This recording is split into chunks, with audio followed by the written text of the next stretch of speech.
There's a reason people stop taking you seriously, and it's not because you're not smart. Instead, it's because of the things you say without thinking. Words that slip out like reflexes, but slowly tear down your credibility, your confidence, and your power. Have you ever noticed how certain phrases burn bridges before you even realize they're on fire? Ever wondered why people listen more to those who speak less but speak better? Here's the uncomfortable yet transformative truth. You might be sabotaging yourself every single day with words that feel normal but signal weakness, fear, or a closed mind. The Stoics, masters of self-mastery, warned us, better to trip with the feet than with the tongue. Your speech reveals your thinking, and your thinking shapes your life. In this video, we're going to uncover the phrases that silently scream, "I'm not who I pretend to be," and replace them with the mindset of those who actually earn respect.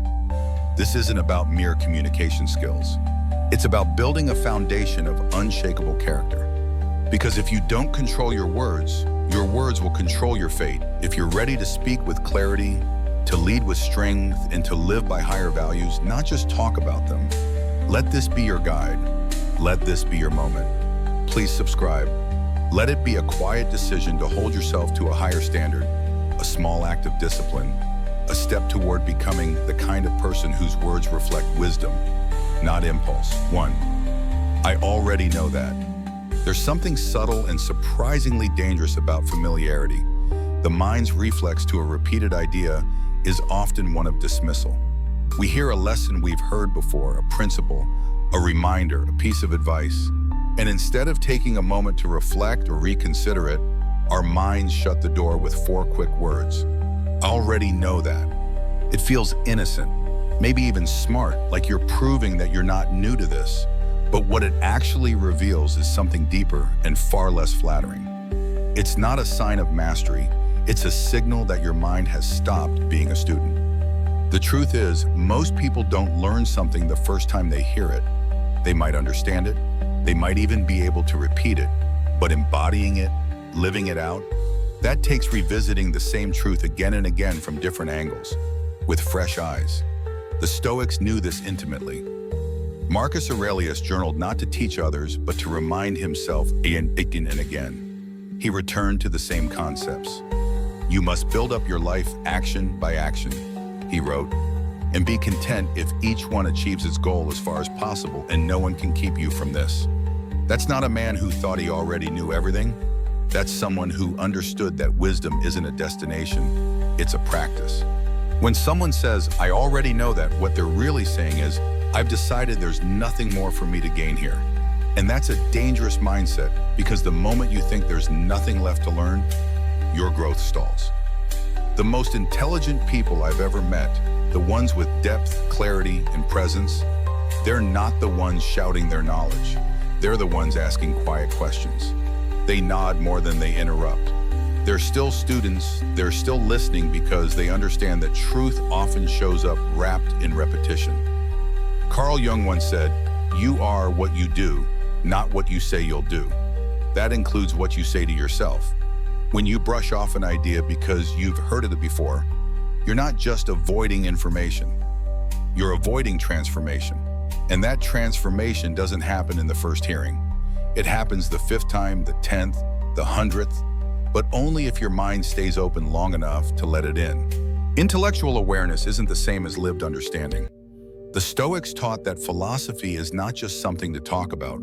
It's something to train in, like you would train for a sport or war. Don't explain your philosophy, embody it, he said. That means you don't graduate from the fundamentals. You don't outgrow the basics. You return to him again and again because real mastery means owning the simplest things at the deepest level.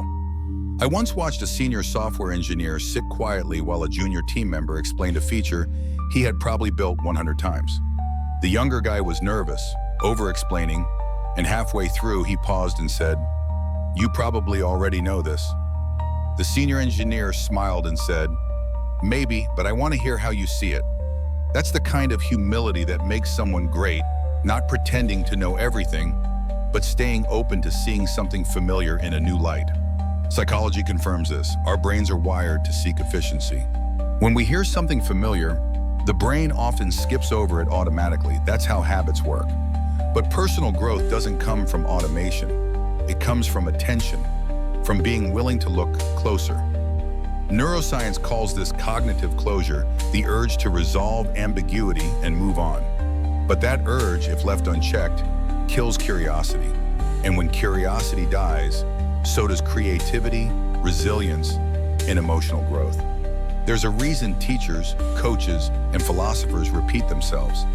It's not because they think you're slow, it's because they know that depth doesn't come from novelty. It comes from consistency. It comes from revisiting the same principle under different pressure. It comes from hearing "be patient" at 20 when it means one thing, and hearing it again at 40 when it means something completely different. Seneca put it bluntly, while we teach, we learn. But the inverse is also true. While we refuse to learn, we stop teaching anything of value. That's why the truly wise never shut down a conversation with "I already know that." They ask, "How does this apply to me now?" or "What's the part I've overlooked?" That single shift in posture from assumption to attention is what separates the ego from wisdom. 2. That's impossible. We all have moments where something ahead of us feels too big a goal we can't picture. A change that looks too steep, a challenge that seems too heavy.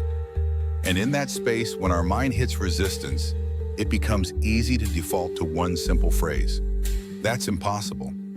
At first, it sounds practical, even responsible.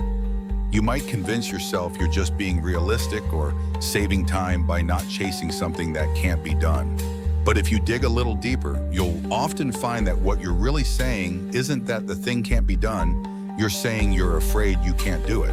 And that's a whole different, more honest truth. The Stoics were extremely familiar with this kind of internal tension. They taught that most of our suffering comes not from the events themselves, but from how we interpret them. Epictetus said, "It's not what happens to you, but how you react to it that matters." Saying something is impossible is a reaction, not a fact. It's a defense mechanism the mind uses to avoid pain, embarrassment, or failure. It's easier to write something off than to admit we're intimidated by it. It's easier to say the mountain can't be climbed than to accept that it might require more effort than we're comfortable with. But here's the thing. Intelligent, disciplined minds don't panic when they feel discomfort. They get curious. They lean into it. When something feels overwhelming, they don't immediately ask, "Can this be done?" Instead, they ask, "What part of this can I do right now?" Because most things labeled impossible are actually just unfamiliar. And unfamiliar things always feel heavier than they are. Think about the last time you faced something new, something that made you feel out of your depth. Maybe it was a new gym, a difficult conversation, or a massive project. At first, your brain probably panicked and tried to convince you it couldn't be done. But what happened once you got started? Once you took that first shaky step?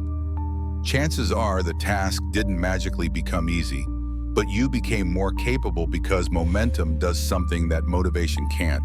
It builds confidence through movement. The Stoics would call this training the will.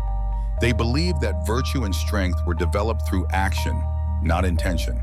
And here's where a weak mind falters. It waits to feel ready.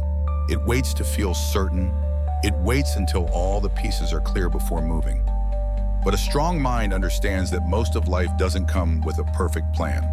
A strong mind says, "I'll begin now with what I've got."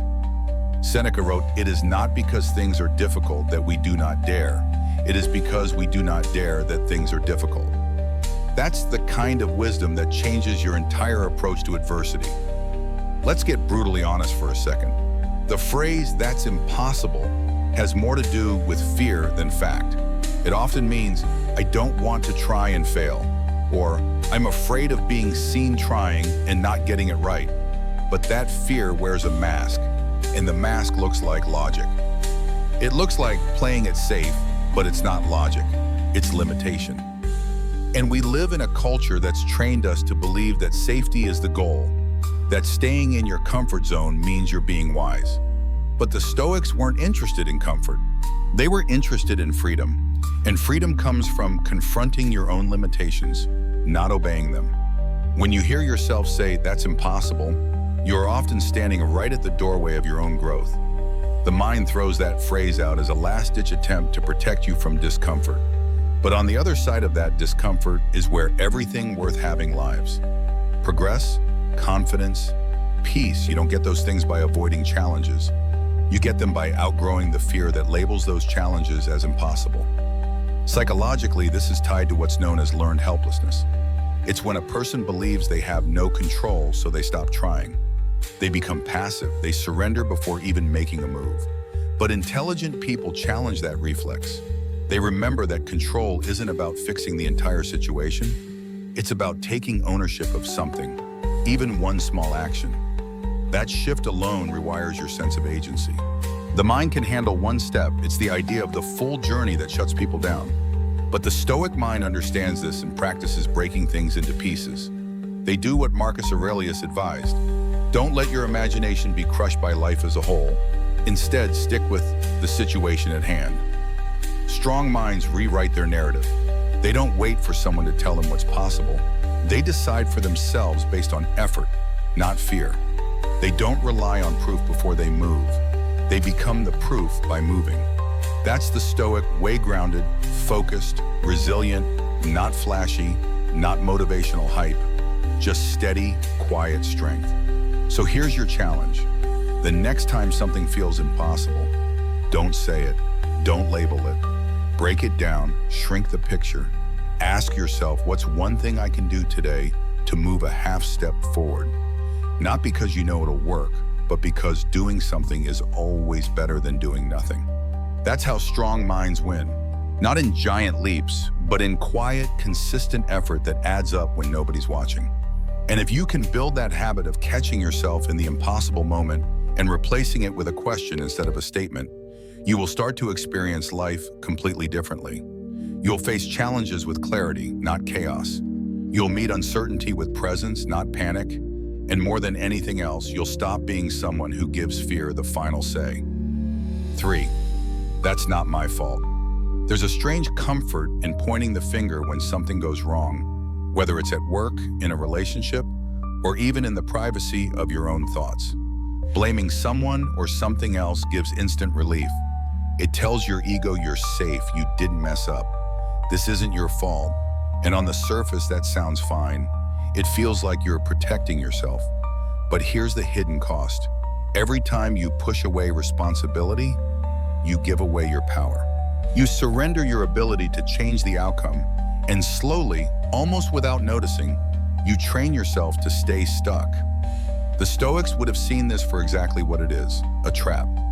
Marcus Aurelius reminded himself often that we don't control everything, but we do control how we respond. He wrote, "You have power over your mind, not outside events. Realize this and you will find strength." That means the wise don't waste time asking, "Whose fault is this?" They ask, "What can I do about it?" They shift their focus away from fault and toward function, because finger pointing never fixed a problem and blame never made anyone wiser. But this isn't about taking on guilt or beating yourself up. That's a misunderstanding. What we're talking about is ownership, responsibility. The mindset that says, even if I didn't cause this, I still have a role to play in how it ends. That's not just wisdom, that's freedom. Because the moment you accept even a small part of the problem, you regain the power to be part of the solution. Think about this. How often have you heard someone say, "That wasn't my fault," in a moment of stress or pressure? It's like a shield, but the shield blocks more than blame. It blocks growth. It stops them from reflecting, from adapting, from learning. In real life, the "not my fault" mindset shows up everywhere. The employee who misses a deadline and blames their manager's poor instructions, the partner who lashes out and blames the other for pushing their buttons, the person who never starts their dream project because they didn't get the right support growing up. And listen, there may be truth in all of those excuses. Maybe the instructions were unclear. Maybe someone did provoke you. Maybe you didn't get support. But the deeper truth is this: none of those things are within your control anymore, and clinging to them only delays your growth. That's why intelligent, grounded people don't spend much time defending their position. They spend time improving it. They ask the hard questions. Could I have communicated better? Did I react from emotion instead of clarity? What would the highest version of me have done differently? Questions like these don't feel as comfortable as blaming others, but they build something in you. They make you more capable, more aware, and over time, more respected. In Stoicism, this kind of self-examination was part of daily life. At night, philosophers like Seneca would review the day and ask themselves where they had acted poorly, not to feel shame, but to sharpen their awareness. What did I do wrong, he would ask. What duty did I neglect? What habit did I allow to slip? This wasn't self-criticism, it was self-leadership. He wasn't interested in who else messed up, only in how he could improve, and that's a powerful standard to live by. Because once you accept that you have agency, even in difficult situations, you stop waiting for other people to fix things. You stop expecting perfect conditions. You begin working with what's in front of you, and that habit creates momentum. It makes you reliable. It earns the respect of those around you, not because you never make mistakes, but because you own them. Now, here's where psychology backs all this up. There's a concept called locus of control. People with an external locus believe life happens to them, that others are responsible for their outcomes, that they're victims of circumstances. People with an internal locus believe the opposite. They still see challenges, but they also see choice. They believe that how they show up, what they think, and how they act matters. And the research is clear. People with a strong internal locus of control are more successful, more resilient, and mentally healthier overall. But it starts with language. It starts with noticing the words we reach for in difficult moments. Because "that's not my fault" might feel like it's protecting you, but really it's closing you off from something better. It's protecting your pride, not your potential. And if you're always protecting pride, you'll stay fragile because pride hates accountability, but wisdom demands it. That's why the most capable people I know are often the first to say, "that one's on me." Not because they're weak, not because they're eager to take the fall, but because they understand that ownership isn't the same as fault. It's the doorway to growth. They're not defending their ego, they're developing their skill. And that subtle shift is everything. You see it in great leaders. When something breaks, they don't duck.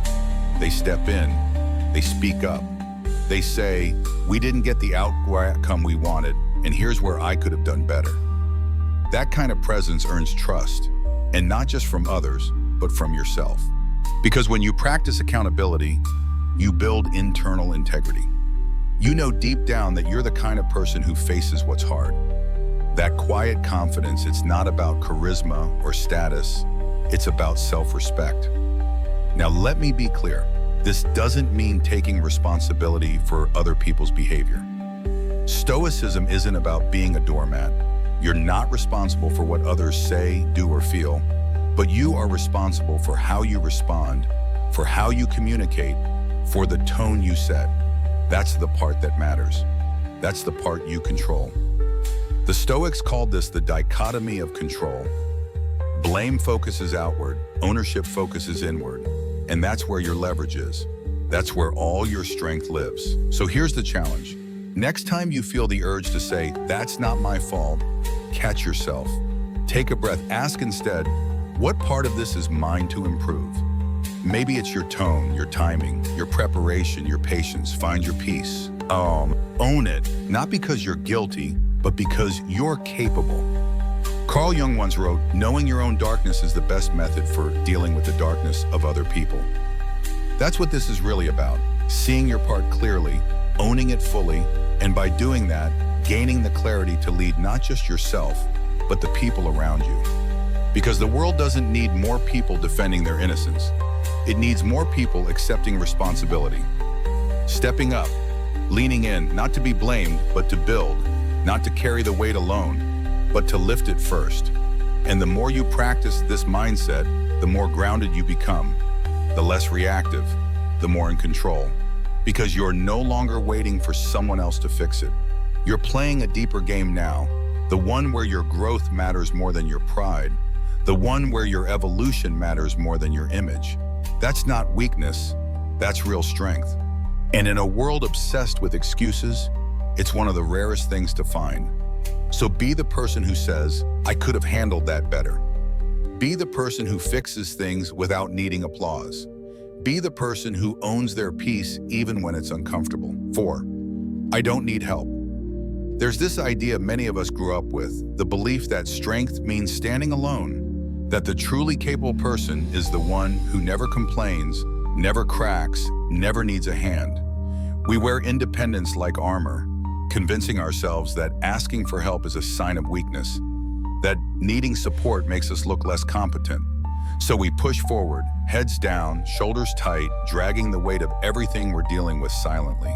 And if anyone offers to help, we smile and say, I'm good. But underneath that smile is someone who's stretched thin, and under that thinness, pride, a quiet voice whispering, you should be able to handle this. But modern culture has twisted things. Somewhere along the way, we started confusing self-reliance with isolation. We began romanticizing the lone wolf, the solo hero who battles the world with no support.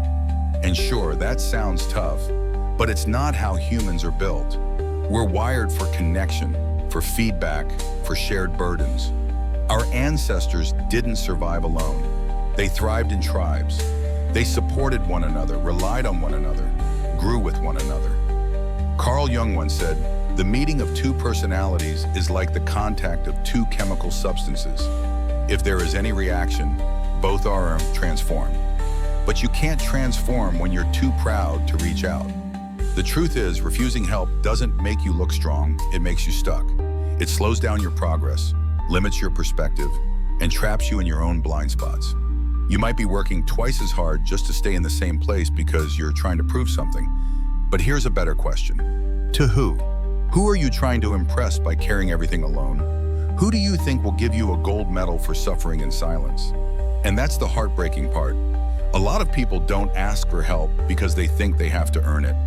They think they have to struggle long enough before they're allowed to reach out. But help doesn't need to be earned. It just needs to be accepted. That doesn't mean leaning on people for every decision or using others as crutches. It means recognizing that wisdom includes knowing when to bring someone in, not because you're weak, but because you care about the outcome.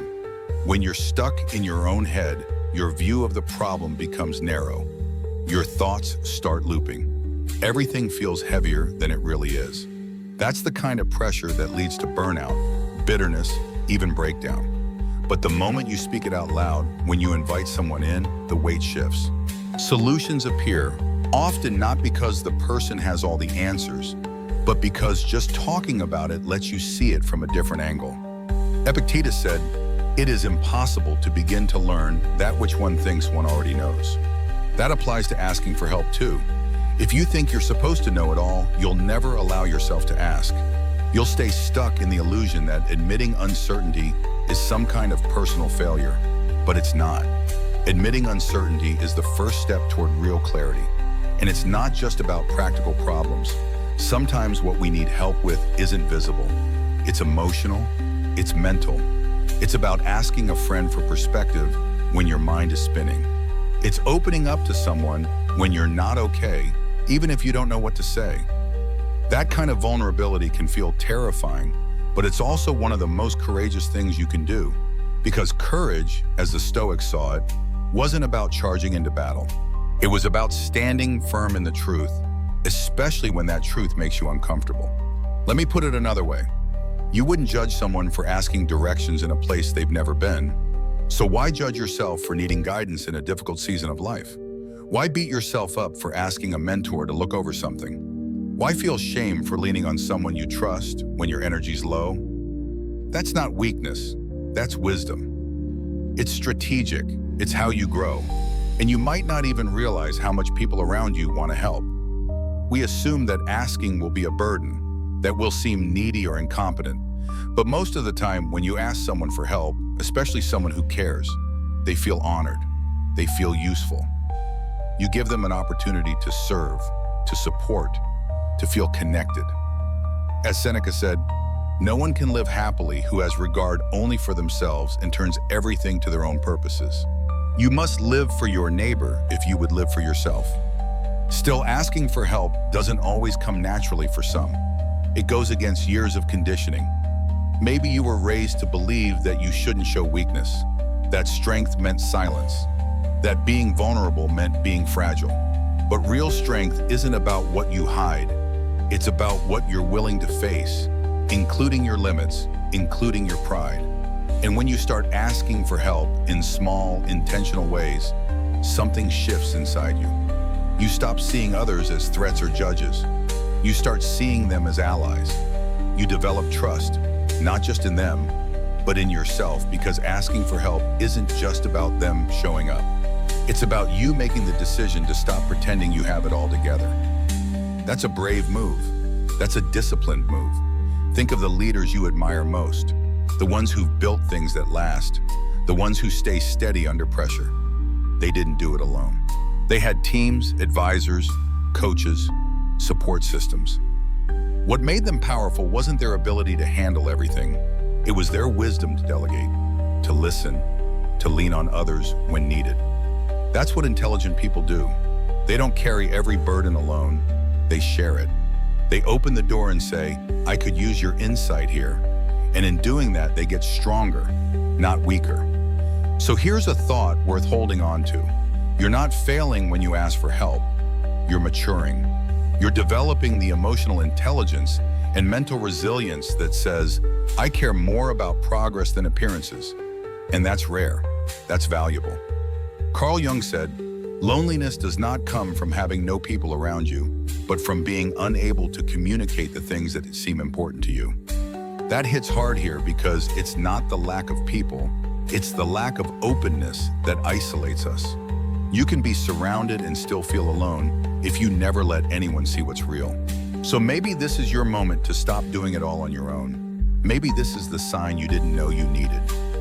If there's one thing you've been carrying alone lately, one decision you've been overthinking, one task that's been sitting on your shoulders like a weight, this is your challenge this week. Ask for help with it. Just one thing. Doesn't matter how small. Make it a habit. Make it a principle. Watch how things start to move. Watch how your energy shifts. Watch how the world opens up a little more when you stop trying to prove something and start trying to build something with others. 5. I'm too old for that. There's a moment that hits everyone eventually. You hear about someone starting something new, launching a business, writing a book, learning an instrument, moving to a new city, and your first thought isn't admiration, it's resistance. You say to yourself, good for them, but it's too late for me. Maybe you don't say it out loud.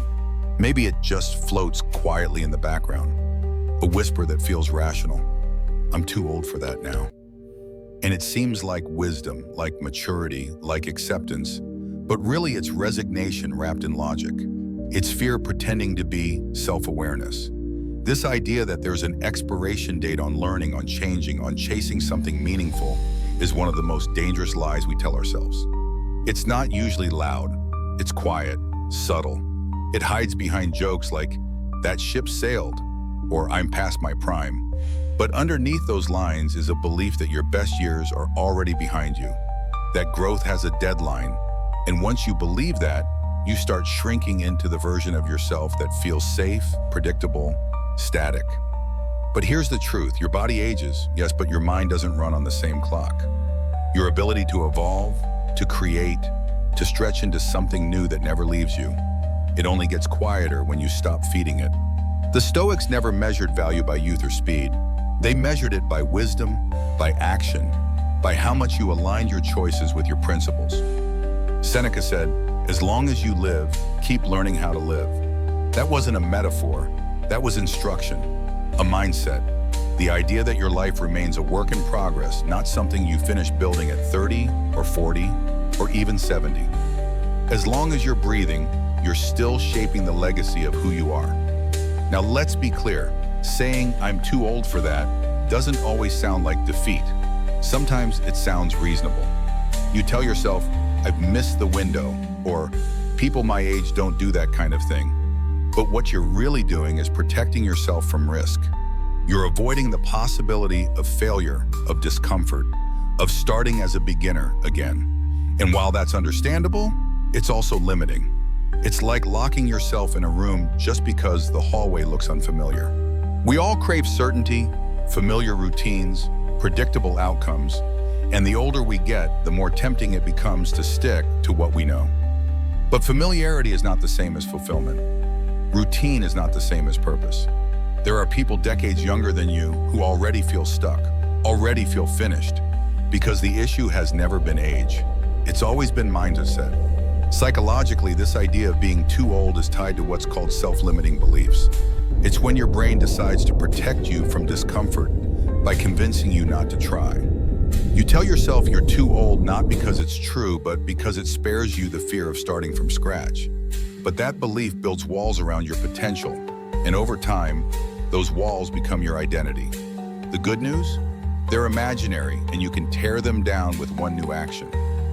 Here's the paradox. The people who say, "I'm too old," are often the ones who've lived enough to be great at whatever they want to pursue. They've got the patience, the insight, the resilience, the experience, everything they need except the belief that it still matters, that they still matter. The Stoics weren't focused on age. They were focused on virtue, on becoming someone of character, of substance. That has nothing to do with how many years you've lived. It has everything to do with what you do with today. The moments you still have, the opportunities still within reach. So here's a question worth sitting with. What would your life look like if you stopped assuming it's too late? What if instead of saying, "I'm too old," you said, "Why not now?" You don't need to run a marathon tomorrow. You just need to take the next step, send the email, sign up for the class, pick up the pen, start the conversation. Something small, something real. Because every excuse disguised as wisdom will eventually rob you of time. It will shrink your world even if it sounds reasonable. But courage, especially quiet, steady courage, that expands your world.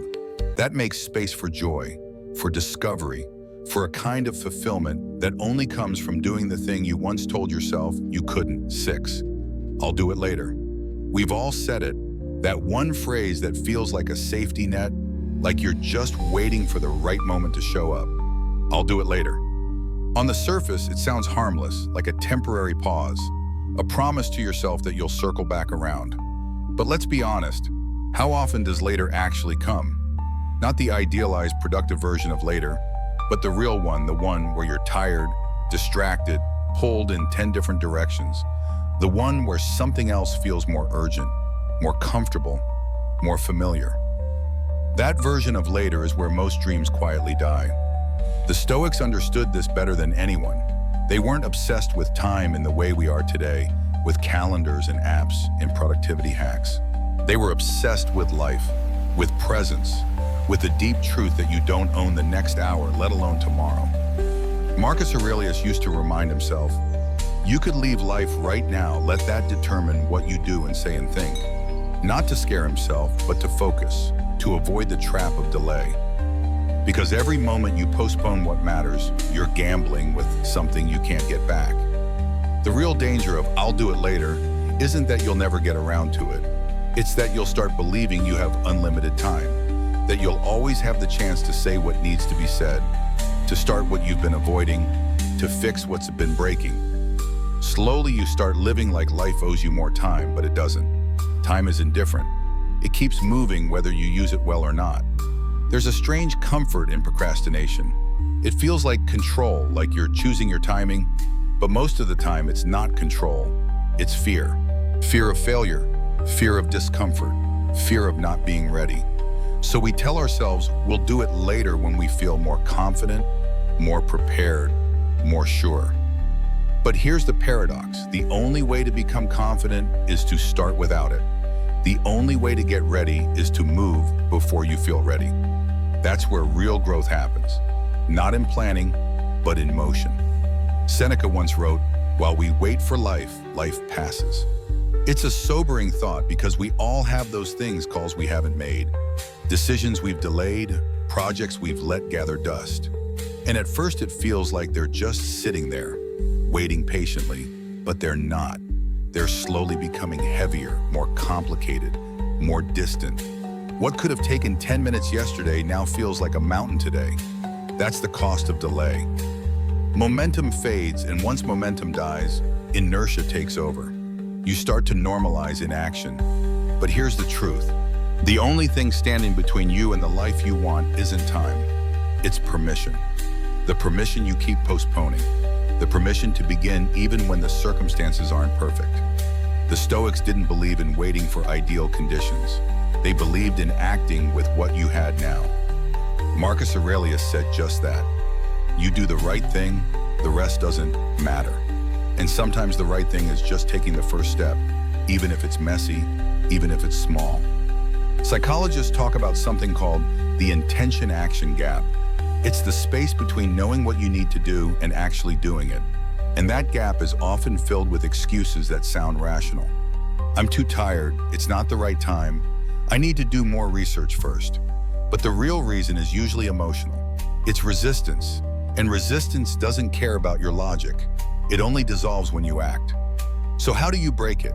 You lower the bar.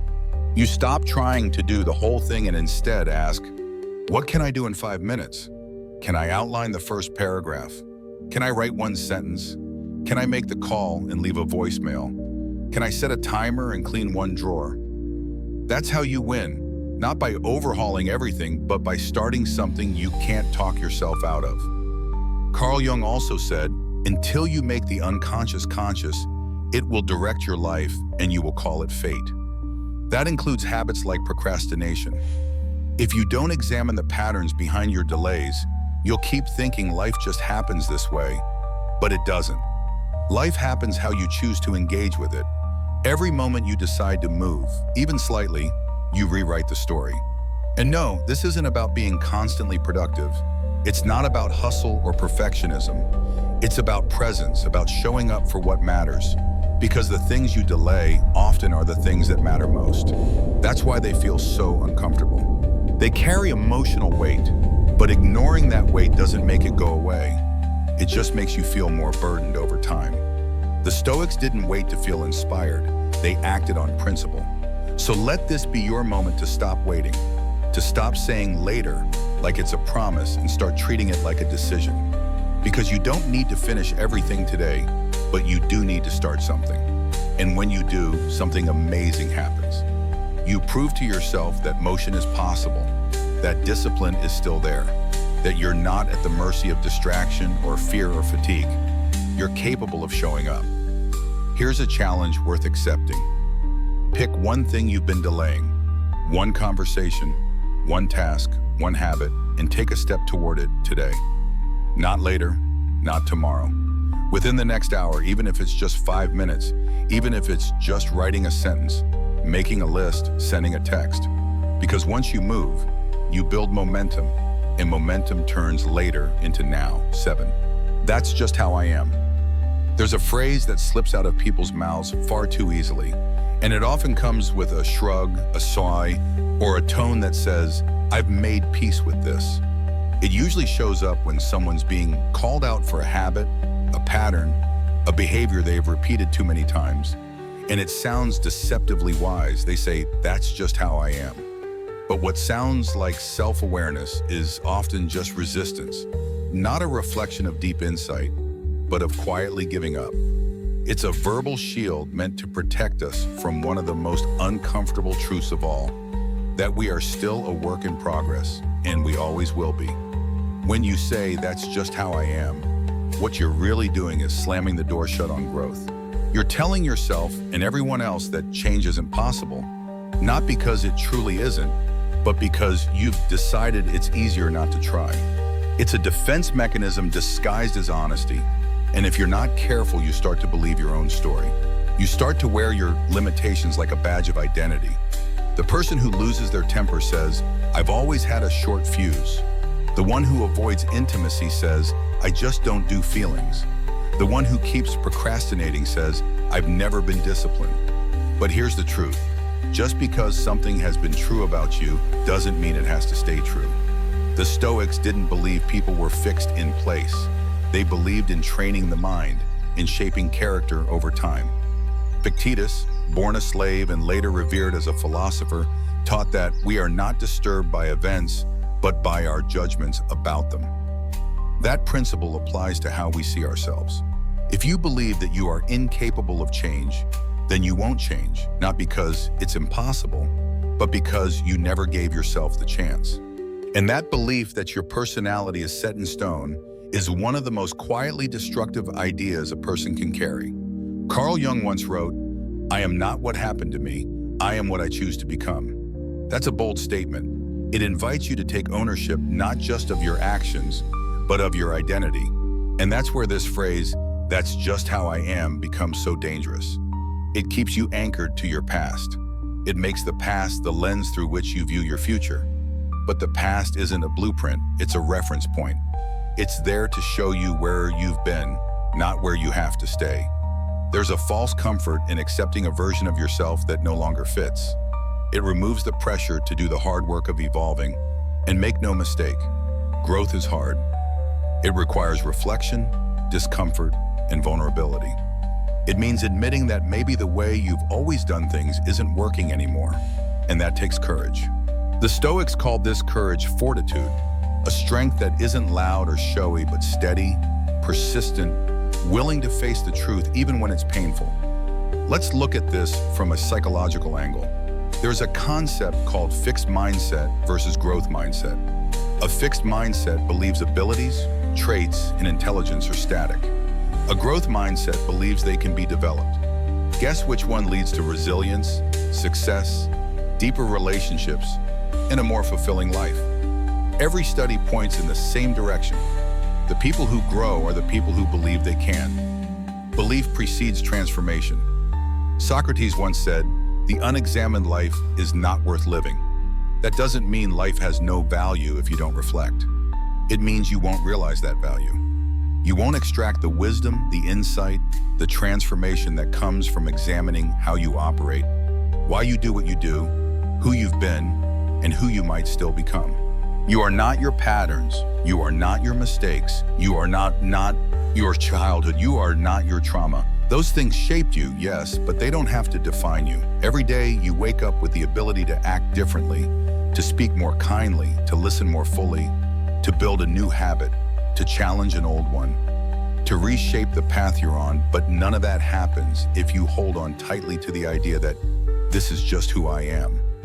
Imagine how different your life would look if instead of saying, "that's just how I am," you asked, "who do I want to become?"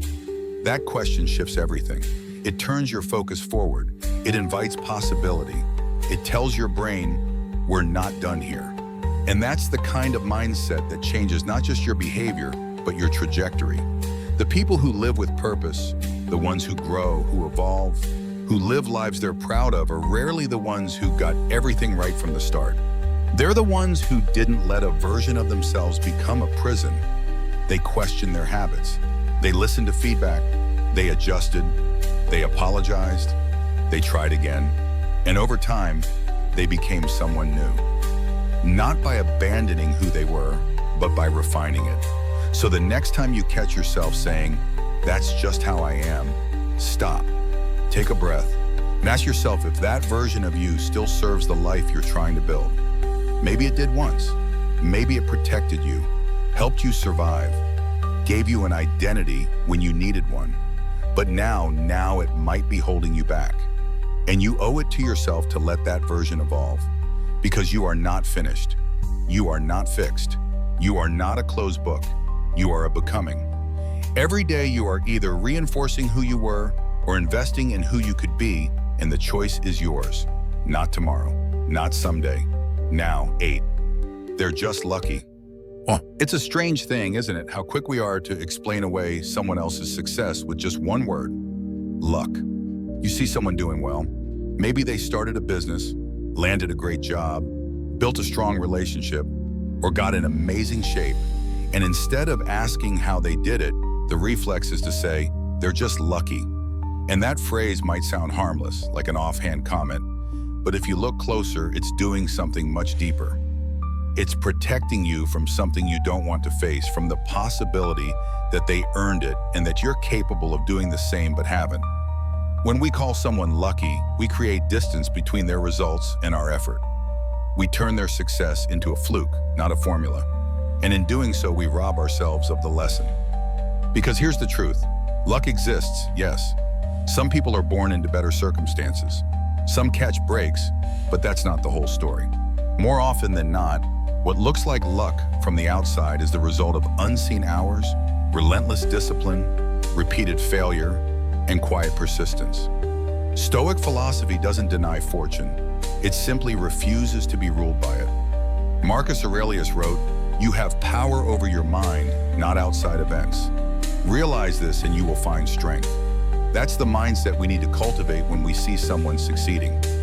The strong thing, the Stoic thing, is not to envy or dismiss them, but to get curious, to ask, what decisions did they make that I'm not making? What habits do they have that I'm avoiding? That's how intelligent people think. They don't minimize other people's victories, they study them. Envy, on the other hand, is like a poison you willingly drink. It doesn't harm the person you are jealous of.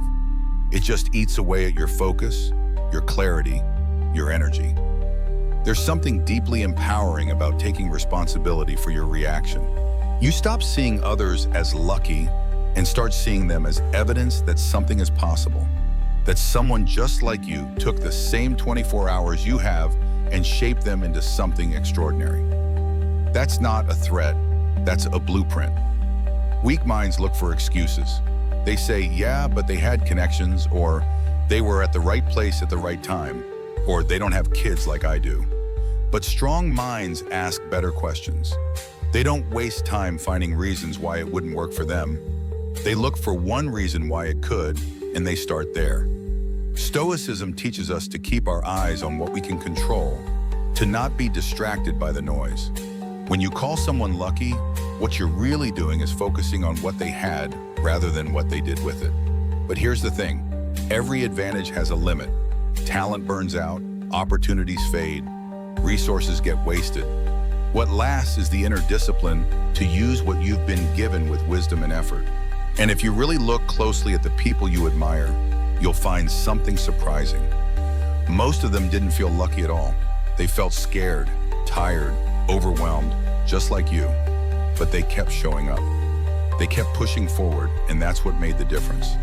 That's what the Stoics would call excellence in action, not perfection, not winning every time, but the willingness to keep moving toward virtue regardless of the outcome. Seneca wrote, "Luck is what happens when preparation meets opportunity." That's worth repeating because preparation is on you. You can't control when the door opens, but you can be ready when it does.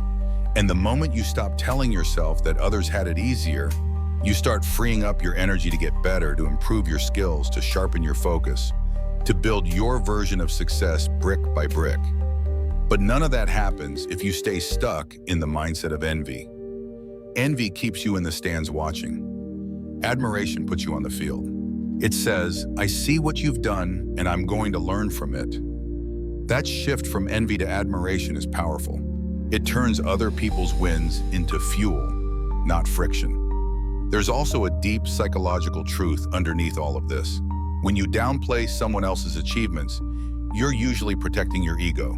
You're trying to avoid the discomfort of comparison.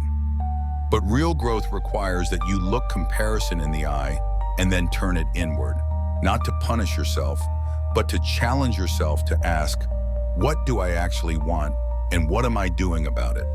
Because the problem isn't that they're lucky, the problem is that you've been avoiding your own potential by focusing on theirs. Carl Jung also said, who looks outside dreams, who looks inside awakens. That line hits hard here because when we're obsessed with what others have, we stay asleep to what we could become. But the second you turn inward, really inward, you realize the only thing standing between you and the next level of your life is consistent, directed effort. It's also worth remembering that you don't know what someone had to go through to get where they are. Social media makes it easy to assume, to see someone's highlight reel and believe they had it easy, but the Stoics warned us not to trust appearances. They reminded us that suffering, struggle, and sacrifice are often hidden. So instead of assuming luck, assume complexity, assume humanity. That mindset breeds compassion and wisdom, and that wisdom will serve you. Because the more time you spend comparing, the less time you spend creating. The more time you spend resenting, the less time you spend building. Envy makes you passive, admiration makes you active. And action, even small action, is the antidote to every feeling of inadequacy you've ever had. So the next time you hear yourself saying, "They're just lucky," pause. Interrupt that thought. Ask yourself what they might have done to earn it. Ask what you can learn. Ask how you can apply even one piece of what they've modeled. That's how strong people think. That's how wise people move. Because in the end, success leaves clues. It doesn't have to be mysterious. It doesn't have to belong to other people. It can belong to you too, but only if you're willing to study, to try, to stumble, and to rise again. The Stoic path is not about bitterness. It's about self-mastery. It's about looking at the world honestly, not defensively. It's about trading envy for effort, complaints for clarity, excuses for action. That's the mindset that builds peace, not the kind of peace that comes from everything going right, but the kind that comes from knowing you've shown up fully for your own life. 9. It's not fair. You don't have to look far to find something that feels unfair. Someone gets a job they didn't earn. Someone gets credit for your work. A person who cuts corners gets ahead while you're playing by the rules. Or maybe you've gone through something harder than anyone around you even knows, and no one sees it. And the question rises up in your chest like fire. Why me? Why is this happening? Why do things go wrong for people who are trying to do right? It's a natural question, a human one. But if you're not careful, it becomes a trap, a mental loop, a story you start to live in. And that story sounds like this. It's not fair over and over again. Sometimes out loud, sometimes just echoing in the background of your thoughts.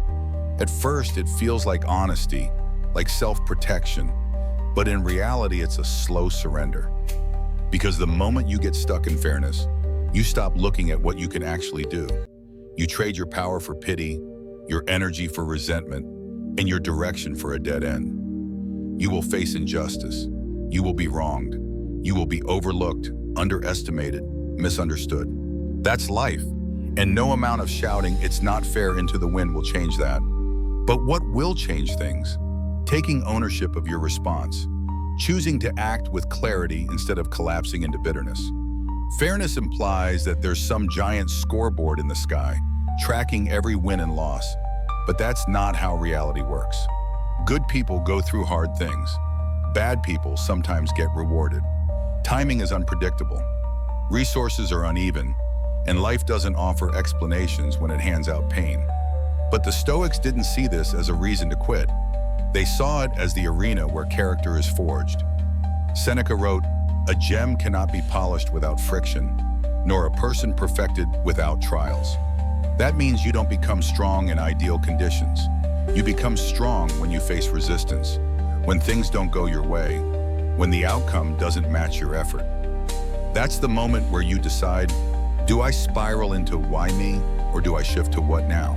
The victim mindset is seductive because it offers a story that makes you feel right. You can explain your pain, justify your inaction, gather evidence for why you're stuck. But that story, if you cling to it long enough, will make you smaller. You start seeing the world through a lens of powerlessness. And even when things do go well, you'll still feel unsafe, still waiting for the next unfair blow to land. The Stoics believed that virtue wasn't about outcomes. It was about intention. You don't act with integrity because the world will reward you. You act with integrity even if it doesn't. That's what makes it virtue. It's not transactional, it's foundational. Psychologically, staying stuck in "it's not fair" traps you in what's known as an external locus of control. You believe that your life is dictated by forces outside of you, luck, other people, institutions, fate. But people with an internal locus of control believe their choices matter, even when life's unfair, especially when life's unfair. And study after study shows that people who adopt this mindset are not only more successful, they're more emotionally stable, more resilient, and more fulfilled. Because here's what happens when you shift your focus away from fairness and toward action. You get momentum. Even small steps start to rebuild your confidence. You stop comparing your situation to someone else's and start asking, what's possible for me right now with what I have? That question alone is powerful. It shifts you out of complaint and into creativity. Stoicism doesn't teach you to ignore pain. It teaches you to face it with clarity, to feel it, honor it, and then move through it with purpose. That doesn't mean you don't acknowledge injustice, but it means you don't let it define you. You use it. You let it deepen your empathy, sharpen your discipline, strengthen your resolve. And if there's one habit worth building, it's this: when things feel unfair, pause and ask, what now? That simple shift reframes everything. It pulls you out of reactivity and into choice. You may not have chosen what happened, but you always get to choose what happens next. So when life punches you in the gut, and it will, don't waste time hoping for fairness. Hope is not a strategy. Strategy is a strategy. Resilience is a strategy. Wisdom is a strategy. And those things live in your response, not your circumstances. Here's the challenge for the next week. Every time you feel wronged, overlooked, disrespected, or discouraged, don't say, it's not fair. Say, this is my training. Treat the moment like a gym for your mind, a test of your philosophy. Because the stronger you get at facing unfairness with composure, the less control it has over you, the less it defines you. 10. I hate people. And sometimes life gets messy. People disappoint you, talk behind your back, ghost you, betray your trust, or just drain your energy with their case. And somewhere along the way, maybe quietly at first, maybe in a moment of rage, you say it, I hate people. It feels like a release, a defense, a protective wall. But if we're honest, what that phrase really does is isolate us. It doesn't make us stronger. It cuts us off from connection, from compassion, and from one of the most essential parts of being human, understanding others. The Stoics didn't believe in isolating themselves from society. Quite the opposite. Marcus Aurelius, an emperor who had every reason to give up on people, wrote constantly about patience, empathy, and the shared condition of humanity. He began his meditations by listing the traits he admired in the people who raised him, like humility, strength, and restraint. That's not the diary of someone who hates people. That's someone who understood how to navigate a complicated world without letting it poison his spirit. Saying, I hate people might feel honest in the moment, but most of the time it's a mask. It's pain dressed up as power. You got burned one too many times, or maybe you've just been surrounded by the wrong people for too long. But here's what that phrase really does. It shuts down your ability to connect. It turns a temporary wound into a permanent worldview. And over time, it makes you bitter, cold, distant. Even when the right people finally show up, you won't let them in because you have already made up your mind.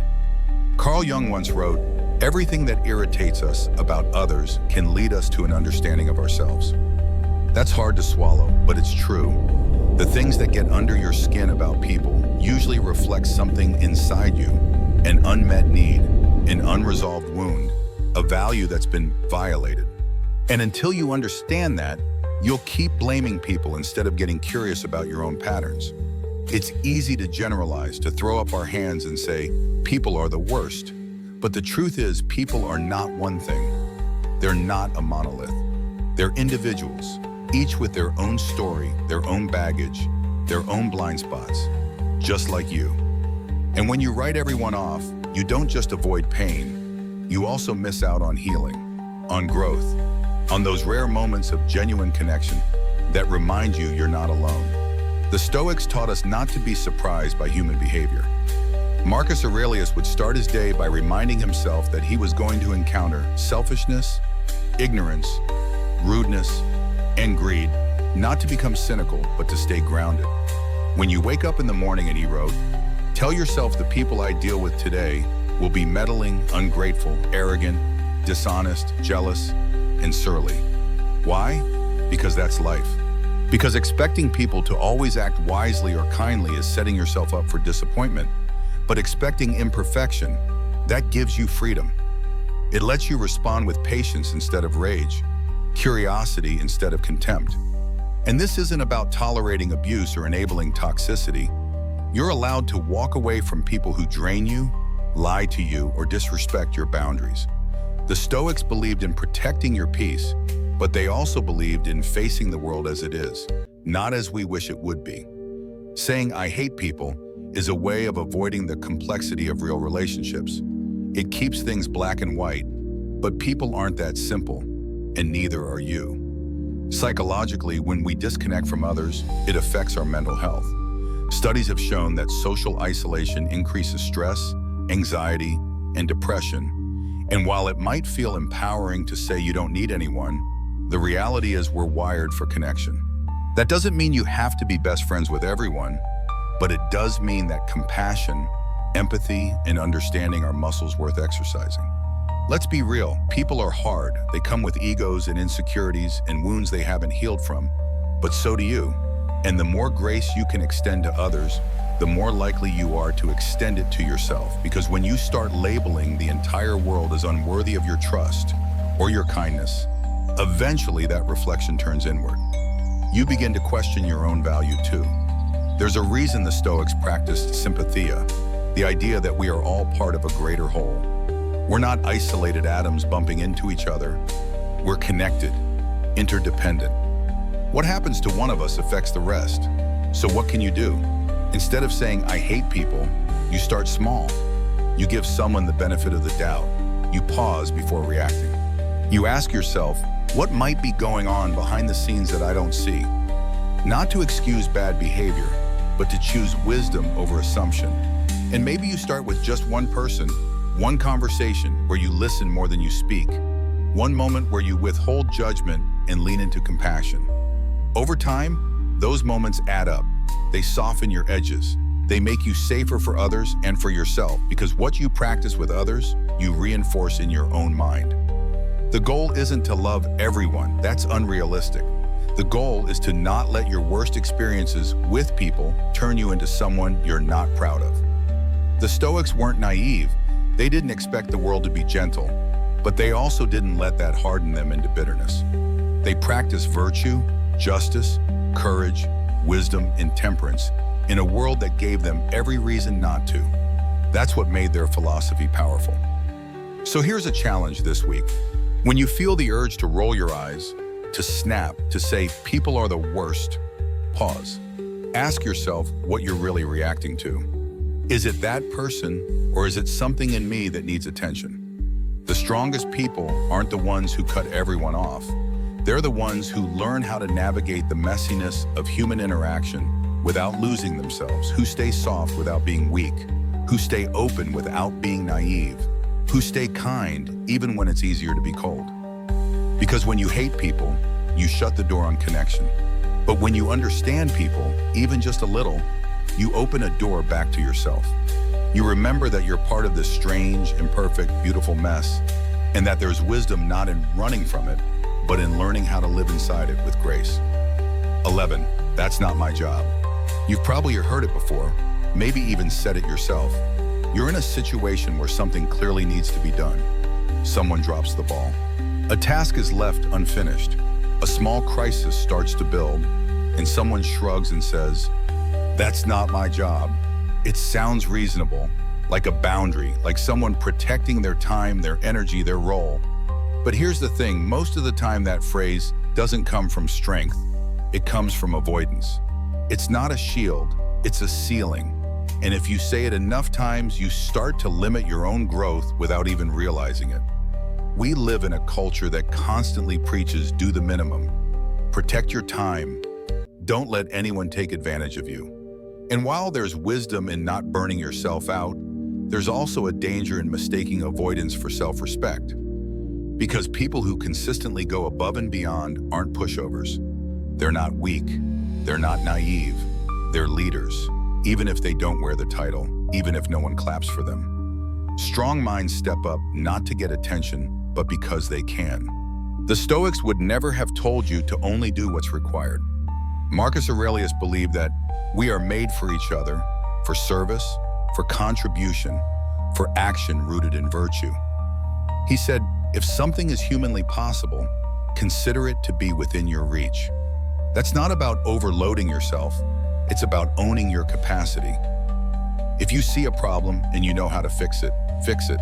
If someone's struggling and you can offer support, offer it. Not because it's in your job description, but because it's in your character. Saying that's not my problem cuts you off from opportunity, from trust, from growth. Because the truth is, people remember those who step up, not the ones who stick to the script, not the ones who keep their heads down, but the ones who show initiative, who take ownership, who solve problems no one else is even looking at. Those people stand out not by doing everything, but by doing what needs to be done when it counts. Here's what people often miss. Stepping in doesn't mean becoming everyone's doormat. It means being someone who moves with intention, someone who acts from a place of purpose. Stoicism is not about saying yes to everything. It's about aligning your actions with your values. Seneca wrote, "No man was ever wise by chance. Wisdom takes effort. It takes discipline. And discipline often looks like doing the hard thing before being asked." There's also a deeper psychological layer here. When someone constantly says, "That's not my job," what they're really doing is protecting their ego. They don't want to fail. They don't want to be held accountable for something outside their lane. But here's the paradox. Leaders aren't the people who avoid responsibility. They're the ones who invite it, not recklessly, not for praise, but because they know that responsibility is the road to growth. And this mindset, this way of showing up, it creates something powerful. It builds reputation. People start to trust you. They know you'll take ownership, you'll speak up, you'll act, and over time, that builds influence, not through force, not through ego, but through quiet, consistent integrity. Now, let's be honest, it's not always easy to step up, especially when it feels like no one else is doing their part. You might think, why should I do more if they're not? But that's a mindset built on resentment, not leadership. It's also worth noting that most of the biggest opportunities in life don't come labeled as opportunities. They come disguised as problems, gaps, inconveniences, things that are not your job. But when you treat those moments as invitations instead of burdens, everything changes. That's how you build leverage. That's how you grow skills you weren't hired for. That's how you become valuable in ways no one expected. There's a story I once heard about a man who worked in a shipping warehouse. His job was simple: scan, lift, move. But he started noticing problems in the system: inventory being misplaced, orders being delayed, miscommunication between teams. So he began keeping notes. Then he started testing small fixes. He built a system on his own time. Eventually, his manager noticed. 6 months later, he was leading operations, not because he had the right credentials, but because he had the right mindset.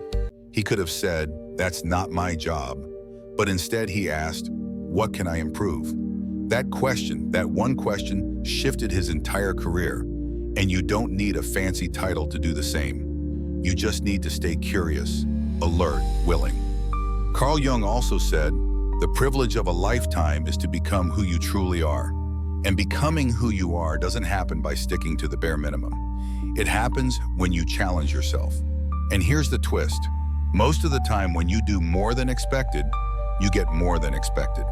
You build internal pride, external credibility. You become someone people trust, admire, and rely on. That's not about people-pleasing. It's about self-respect. Because deep down, you know when you've shown up fully and when you've held back. Now, this doesn't mean saying yes to everything. It doesn't mean burning yourself out to prove your worth. The Stoics were clear about the importance of balance. They believed in duty, not desperation. You don't serve others to win approval. You serve to live in alignment with your best self, to embody strength, purpose, and leadership. So the next time you hear that little voice say, "That's not my job," pause. Ask yourself, is this beneath me, or is it simply beyond what I've done before? Because there's a difference, and sometimes what feels like extra is actually the next step in your evolution. Here's your challenge this week. Look for one thing that needs doing, something small, maybe even invisible to others, and do it. Not because it's required, but because it's who you are becoming. That's how you lead. That's how you grow. That's how you build a life defined not by boundaries but by boldness, not by avoidance but by initiative. In the end, it's not about job titles, it's not about what's written in your contract. It's about how you carry yourself, what you're willing to own, and who you choose to be when no one's watching. Because those moments, the ones that aren't your job, they're often the ones that reveal the most about who you really are. And if you choose to act with excellence, not because you have to, but because you can, you'll start to feel something deeper, something grounded, something unshakable. That's not just leadership, that's character. And character, as the Stoics knew, is the only job that really matters. 12. No offense, but there's a phrase we've all heard, maybe even used, that pretends to be innocent, but almost always carries a sharp edge.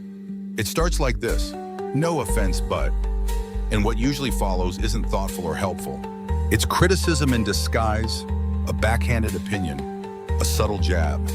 And what makes it worse, the speaker thinks they've protected themselves from responsibility, as if saying no offense magically erases the sting of what comes next. But let's be honest, if you feel the need to say no offense, you already know the words you're about to speak have the potential to hurt. And using that phrase doesn't make it harmless. It just reveals that you're trying to dodge the emotional consequence of your own delivery. In Stoic philosophy, speech is seen as something sacred. The words we use aren't just sounds, they're actions. They reflect character. They shape relationships. They can build trust or break it. Marcus Aurelius believed that every action should serve a greater good. That includes how we speak, and there's nothing virtuous about dressing cruelty in the clothes of casual honesty. It doesn't make you wiser. It doesn't make you brave.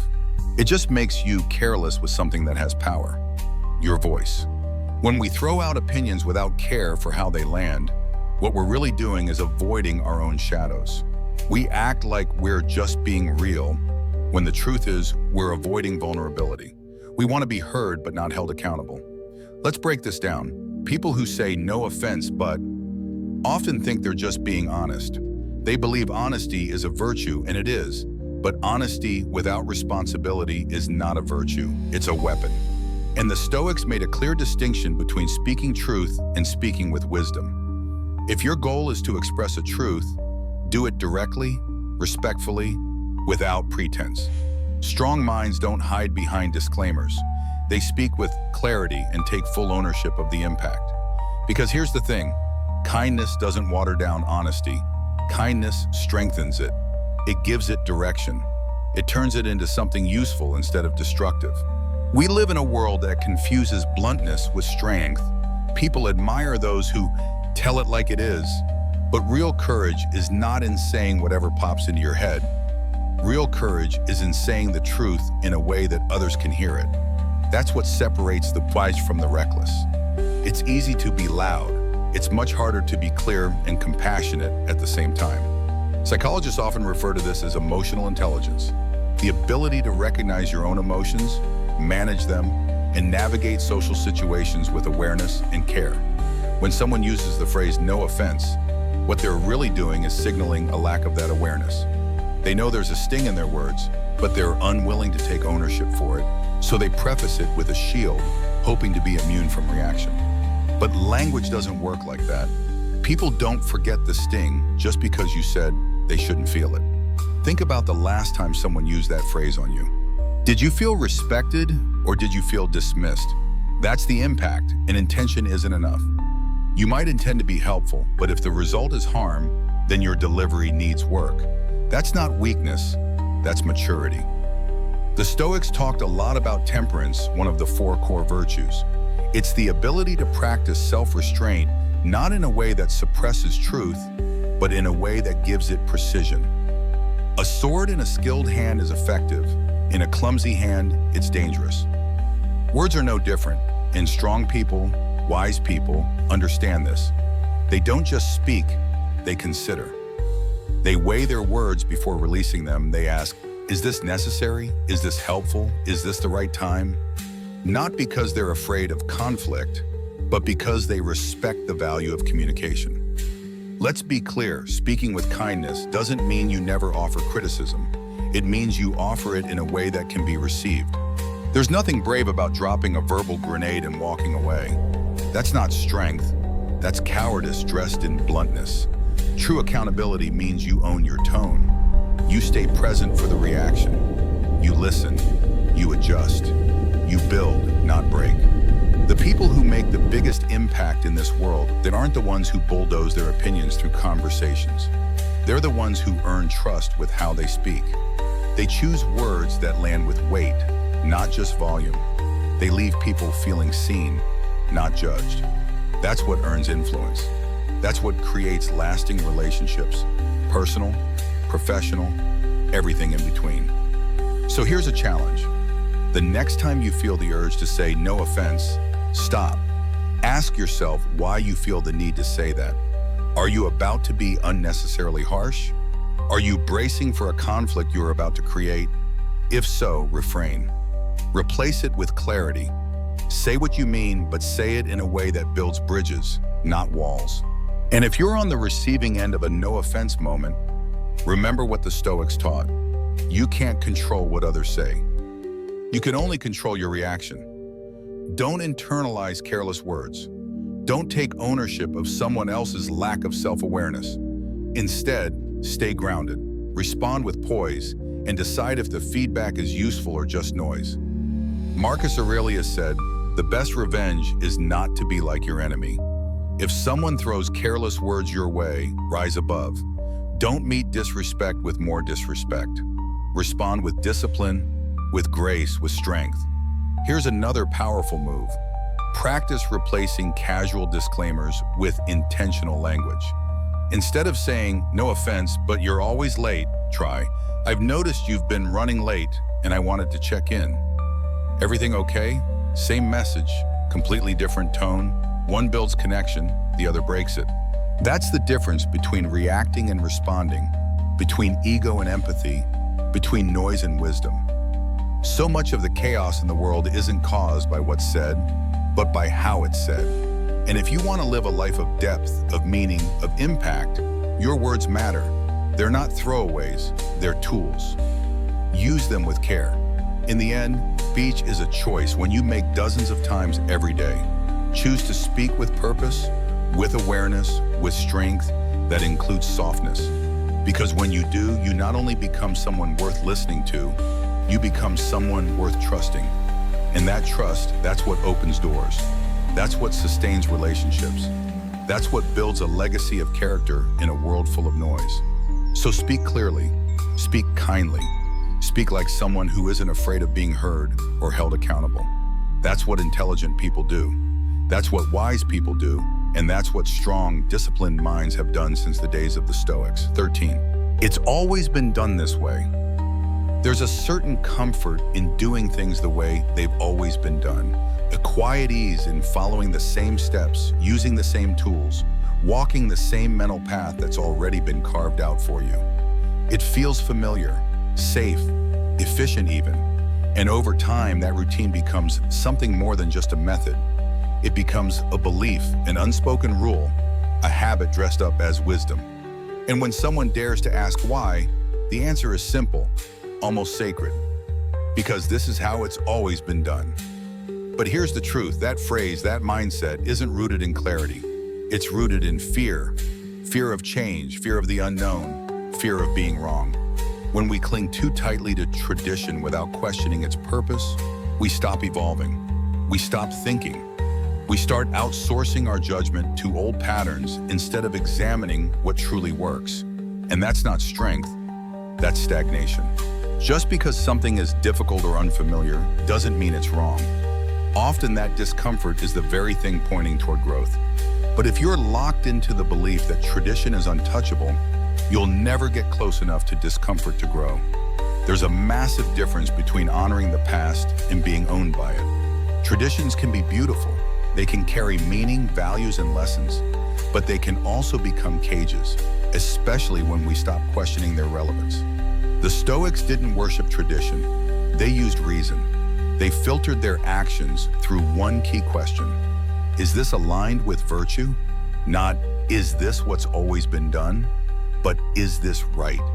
That takes courage. it takes thought, and it requires letting go of autopilot. Carl Jung once said, "The most terrifying thing is to accept oneself completely, and that includes accepting the parts of us that follow blindly, the parts that cling to routine because we're afraid of the responsibility that comes with making a new choice. Because questioning the old way means you might have to lead, you might have to fail, you might have to break something and rebuild it from scratch. But that's the cost of progress. That's the cost of becoming someone who isn't just repeating history, but reshaping it." Let's bring this down to earth. Think about your own routines, the way you start your mornings, the way you handle stress, the stories you tell yourself about work, love, health, time.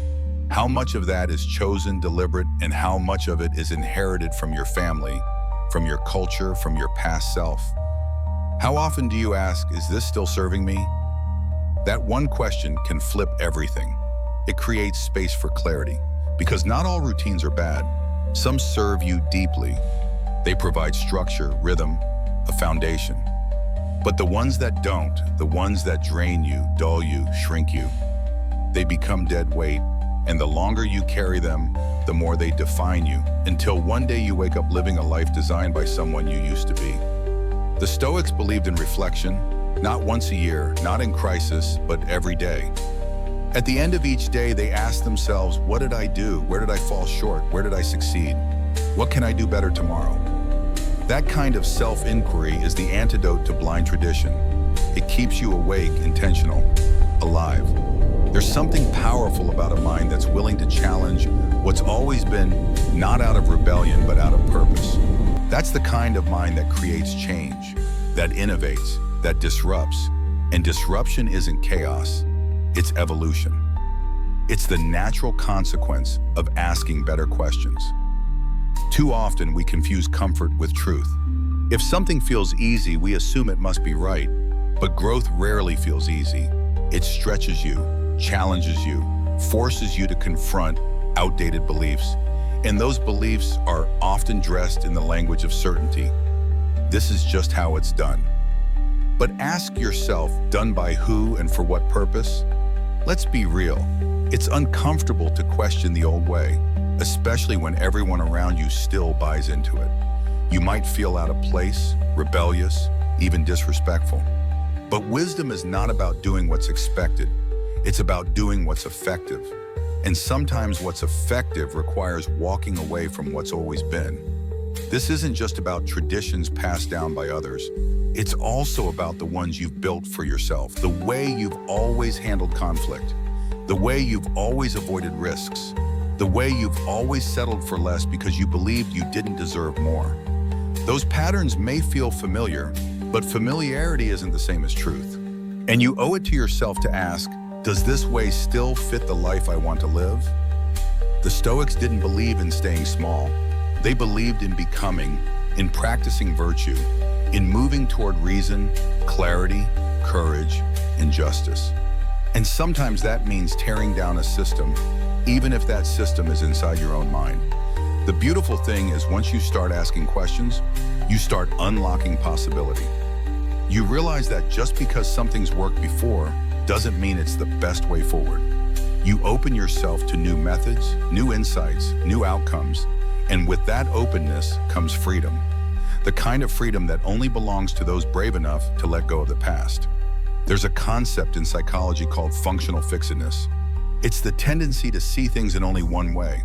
A hammer is for nails, a chair is for sitting. But in the hands of a creative mind, a hammer becomes a doorstop, a chair becomes a ladder. When you break free from functional fixedness, you start seeing potential instead of just precedent. That's what happens when you challenge tradition. You stop seeing what something has been and start asking what it could be. So here's a challenge. Pick one area of your life, just one, and examine it, a habit, a belief, a routine. Ask, is this serving me or am I serving it? If it still works, keep it, strengthen it. But if it's outlived its purpose, be willing to let it go, replace it with something better. That's not disrespect, it's growth. In the end, the phrase, "it's always been done this way," is a fork in the road. It invites you to either follow blindly or think bravely. to repeat history or reshape it. And if you want to build a life defined by wisdom, courage, and clarity, then you need to be willing to walk away from what no longer works, even if it once did. Tradition isn't sacred. Truth is, and truth is discovered, not inherited. It's questioned, tested, refined. So live like someone who's willing to challenge what's always been, not for the sake of rebellion, but for the sake of becoming someone who doesn't just exist inside the world, but helps evolve it. 14. I don't care. There's something about the phrase, I don't care, that makes it feel like a power move, like it places you above the noise, untouchable, unbothered, as if not caring means you've reached some level of control that the rest of the world hasn't figured out. But most of the time, that's not the truth. Most of the time, I don't care isn't strength, it's armor.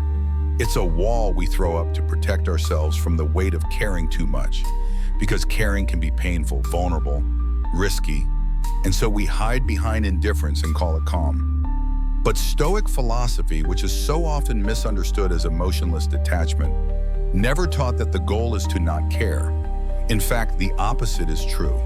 The Stoics taught that emotional mastery comes from understanding your feelings, not ignoring them, from choosing your response, not pretending you have none. Marcus Aurelius didn't write about crushing his emotions. He wrote about observing them, questioning them, and directing them toward virtue. When we say I don't care, what we often mean is, I don't want to feel what this moment is asking me to feel. Maybe it's disappointment, maybe it's embarrassment, maybe it's fear of failure or rejection. But instead of sitting with that discomfort, we shut it down before it even has a chance to surface. And while that might work in the short term, over time it numbs us. We stop feeling much of anything. And when you shut out pain, you shut out meaning too. Carl Jung once said, people will do anything, no matter how absurd, to avoid facing their own soul. And that's exactly what happens with this kind of avoidance. When we pretend not to care, we're avoiding a part of ourselves. We're afraid that if we admit we care about the outcome, about the relationship, about how we're perceived, it'll make us weak. But true weakness isn't in caring, it's in being so afraid of feeling that we stop engaging with life. The irony is, the people who say, I don't care the most are often the ones who care the deepest. They just haven't found a healthy way to express it. They've been burned, disappointed, or ignored, so they learn to protect themselves by pretending they feel nothing. But that's not mastery, that's survival mode, and no one thrives in survival mode. You can't build a meaningful life by staying emotionally checked out. Stoicism teaches us to feel fully, but not to be ruled by feelings. That's a key distinction. Emotions aren't the enemy, they're signals, indicators, feedback. If you feel hurt, it means something matters. If you feel fear, it means something is at stake. And if you feel love, it means you're connected to something greater than yourself. None of that should be shut down or shrugged off. It should be understood. Epictetus wrote, it's not events that disturb people, it's their judgments about them. That includes emotional judgments. When you feel something and label it as weak or wrong, you turn a natural human experience into something shameful. But when you feel something and get curious about it, why is this affecting me so much? What value is being threatened here? You start to build emotional strength, not by suppressing, but by confronting. Let's take a real example. Imagine you worked hard on something, a project, a pitch, a performance, and it gets ignored. No recognition, no praise, just silence. And someone asks, are you upset? You shrug and say, I don't care. But deep down, maybe you do. Maybe you were hoping someone would notice. Maybe that silence feels like a rejection, but you don't want to deal with that pain, so you shut it down with indifference. Now, instead of processing your disappointment, you carry it like a hidden weight, and the next time you're in a similar situation, you show up already half disengaged, already guarding your heart. But when you allow yourself to care, everything changes. That honesty doesn't make you fragile, it makes you real. It makes your relationships deeper, your work more connected, your life more meaningful. Because when you care, you invest, you commit, you rise. You're willing to take risks, to speak up, to fall down and try again. That's not weakness, that's strength in its purest form. The Stoics believed in eudaimonia, a life of flourishing, meaning, and virtue. That kind of life doesn't come from detachment. It comes from courageous engagement, from stepping into life with your whole self, even when it hurts, even when it's uncomfortable, especially then. So the next time you catch yourself saying, "I don't care," pause, really pause. Ask yourself, is that true, or are you avoiding something? Are you afraid that caring too much will leave you exposed? And if so, what's the cost of pretending not to care? There's a power that comes with acknowledging what matters to you. It creates direction. It aligns your energy. It makes you dangerous in the best way because you're no longer hiding behind apathy. You're moving with purpose. Here's something to try. Think of one area in your life where you've been telling yourself, "I don't care." Maybe it's your health, a relationship, a dream you once had. Ask yourself, if I did care, what would I do differently? That question alone can open a door back to the part of you that still hopes, still longs, still wants to fight for something. And no, caring doesn't mean you let your emotions run the show. It means you let them inform your choices, not hijack them. It means you know how to hold what you feel without drowning in it. That's the kind of inner discipline the Stoics talked about. That's the kind of maturity that builds lives with depth.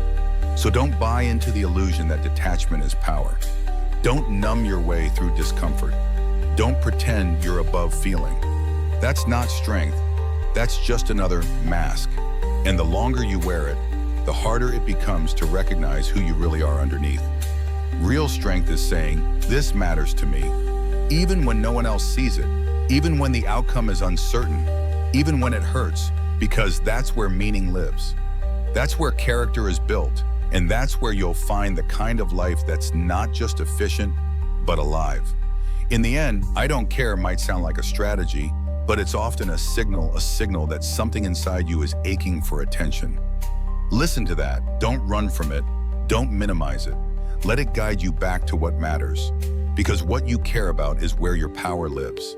And that power doesn't need to shout. It just needs to be honest. 15. I can't help it. There's a phrase that slips out of people's mouths far too easily, often without thinking, often in frustration, and almost always in resignation. I can't help it. And on the surface, it sounds harmless, honest even, like an admission of being human, of having limits. But when you look closer, that sentence does something dangerous.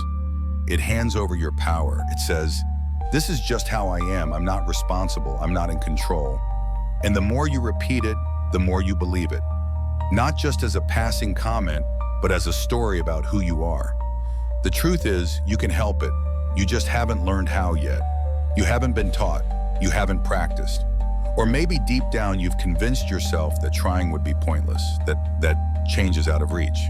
But that mindset, that quiet surrender, is exactly what the Stoics warned us against. No matter how chaotic life gets, you still have agency. You still have choice. And when you say, "I can't help it," you're choosing to forget that. You're telling yourself that your instincts, your impulses, your emotions are your masters, but they're not. They're just signals. You get to decide what you do with them. The Stoics didn't deny that we have natural tendencies. Some people are more anxious, some more impulsive, some more reactive, but they never believed that those tendencies were final. They believed in training the mind, in observing your habits, challenging them, and replacing them with better ones. In fact, the entire Stoic discipline is built around one central idea: self-mastery. Seneca wrote, "Most powerful is he who has himself in his own power." That's not just a motivational quote, it's a blueprint.